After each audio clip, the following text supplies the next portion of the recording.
Alright, I know you guys have been waiting for me to make this video. Yep, I totally get it. It feels pretty bad playing the game with a character whose kit just feels lacking, right?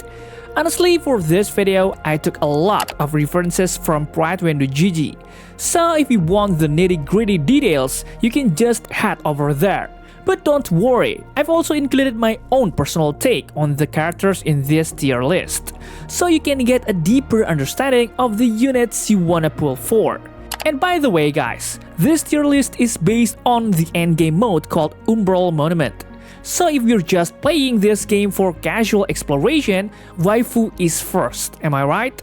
Okay, let's not waste any more time. Let's break down the Arknights Endfield Tier List version 1.0. Let's do this. Do you have a character or weapon in the game that you really want but you don't have enough stellar jades? Here is a smarter way to recharge your favorite games like Genshin Impact and Honkai Star Rail. Look no further than Lootbar. Lootbar is the most reliable top-up platform. It saves up to 23% for all orders compared with the official channel, and it provides an 80% off for your first purchase. It's 100% safe as you will only be using your UID. We will buy pack for 3000 stellar jades for $42, which otherwise would have costed $50. Totally saving $7.5. We received the crystals we purchased in the less than 3 minutes. All recharges will be done through the official channel with miHoYo, which allows you to enjoy all top-up offers. Ready to level up your gaming experience? Check the link in the description to get the amazing discount. Okay, let's start from the highest tier, which is obviously tier 0. This tier is filled with characters that are basically meta, because their kits are just OP right now guys. There are 2 characters here, Leviathan and Aurelia. First up, let's talk Leviathan. She is a striker class with the heat element. Overall, her main mechanic is called Melting Flame. Basically, every time an enemy gets hit with the heat status, or you can call it burn, Leviathan absorbs it into a stack. Once she hits 4 stacks, her battle skill, Smoldering Fire, explodes with a massive area of effect, or you can call it combustion.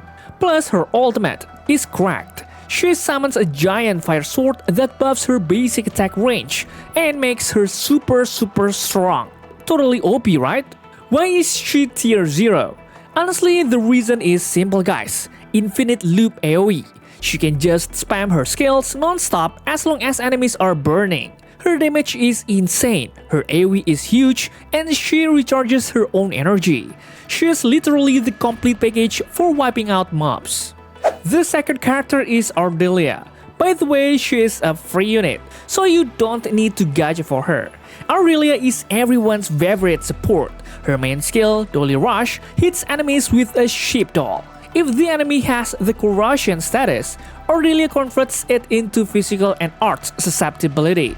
What does that mean? Enemies get super squishy against both physical and arts damage. It makes our damage output skyrocket guys. Why is she tier 0? It's obvious, she is a universal buffer. It doesn't matter who is in your team, you slot Aurelia in and boom, and your team's damage spikes. Plus, she has healing from her talent, a support that feels like a healer and melts enemies' defense. Yeah, she is a must build. Next, let's drop down a bit to tier 0.5. Even though they aren't the absolute most broken units, I feel these characters are still super worth aiming for in version 1.0. In my opinion, they are still cracked. They just need a little bit of setup to mix out their kits. First up is Last Ride. From what players in the closed beta test to said, she is allegedly overpowered. Unlike Leviathan who plays with fire, this Ice Queen plays with cryo stacks.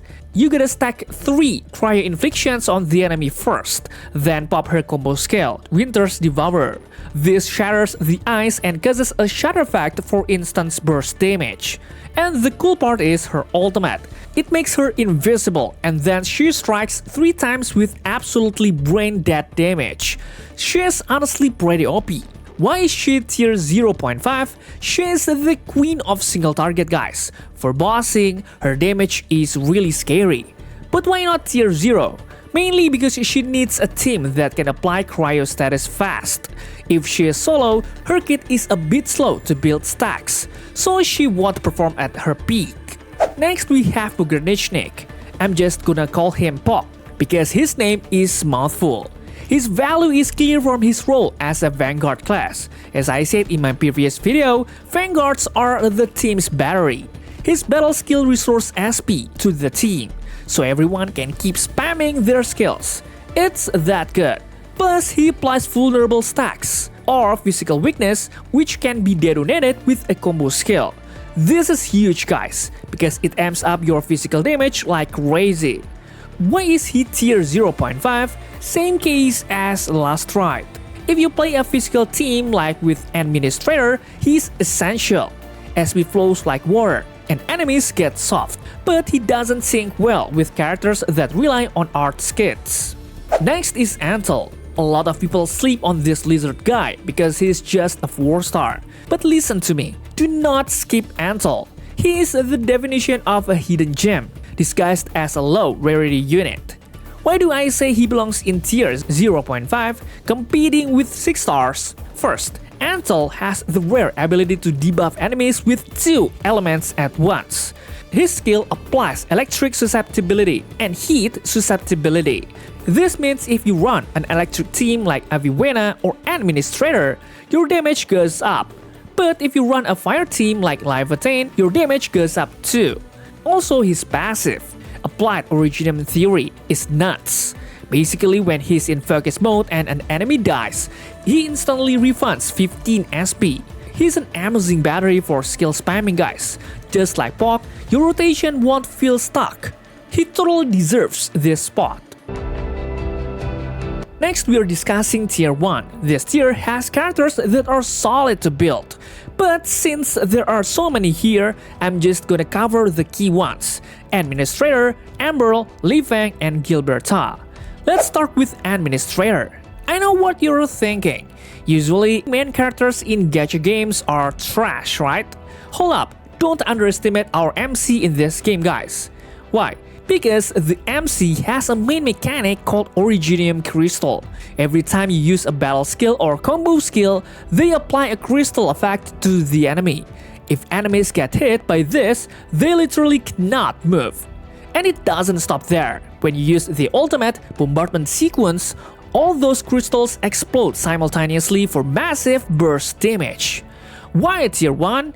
It's not just the decent damage, but the CC or crowd control capability. Their skill, Ripple, has a super strong interrupt effect to cancel enemy attacks. So if a boss is about to ult, you can use the MC to cancel it. For a free-to-play character, the Administrator is complete package: damage, CC, and flexibility to fit into any team.